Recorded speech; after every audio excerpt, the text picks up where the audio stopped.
warahmatullahi wabarakatuh. Perkenalkan, nama saya Muhammad Rijal Sidi, mahasiswa Universitas Cipasung, Fakultas Ekonomi dan Bisnis, Prodi Manajemen kelas G. Dan perkenalkan, nama saya Siti Maula, mahasiswi Universitas Cipasung, Fakultas Ekonomi dan Bisnis, Prodi Manajemen dan kelas G. Oke, di sini kami akan mempresentasikan tentang uang. Selamat mendengarkan. Oke, apa sih yang dimaksud dengan uang? Dalam ilmu ekonomi modern, uang adalah suatu benda yang diterima secara umum oleh masyarakat untuk mengukur nilai, menukar, dan melakukan pembayaran atas pembelian barang dan jasa. Yang pada intinya uang memiliki fungsi sebagai perantara untuk pertukaran barang dengan barang juga, untuk menghindarkan perdagangan dengan cara barter. Nah, fungsi uang juga dibagi menjadi dua. Yang pertama ada fungsi asli uang, dan yang kedua ada fungsi turunan uang. Oke, yang pertama ada fungsi asli uang, terdiri atas satu sebagai penyimpanan nilai, yang kedua sebagai satuan hitung, dan yang ketiga sebagai alat atau media pertukaran. Nah, selain ketiga hal di atas, uang juga memiliki fungsi lain yang disebut sebagai fungsi turunan. Nah, fungsi turunan tersebut terdiri atas satu sebagai alat pemindah kekayaan, sebagai pendorong kegiatan ekonomi, sebagai alat pembayaran yang sah, sebagai alat pembayaran hutang, dan sebagai alat penimbun kekayaan. Oke, selanjutnya ada jenis uang. Uang yang beredar dalam masyarakat dapat dibedakan menjadi dua jenis, yaitu uang kartal dan uang gira.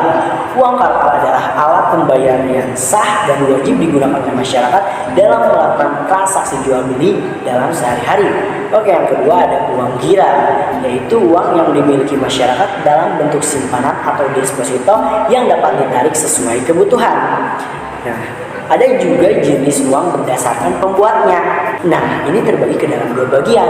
Yang pertama ada uang logam. Uang logam terbuat dari logam, biasanya dari emas atau perak, karena kedua logam itu memiliki nilai yang cenderung tinggi dan stabil.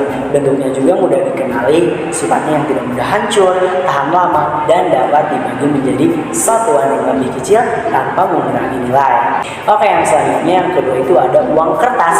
Uang kertas adalah uang yang terbuat dari kertas dengan gambar dan cap tertentu dan merupakan alat pembayaran yang sah menurut penjelasan Undang-Undang No. 23 Tahun 1999 tentang Bank Indonesia. Yang dimaksud dengan uang kertas adalah uang dalam bentuk lembaran yang terbuat dari bahan kertas atau bahan lainnya yang menyerupai kertas. Terima kasih. Oke, selanjutnya yaitu teori kuantitas uang.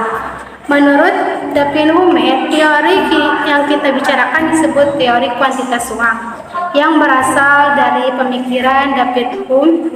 Teori tersebut menjelaskan bagaimana uang mempengaruhi ekonomi dalam jangka panjang.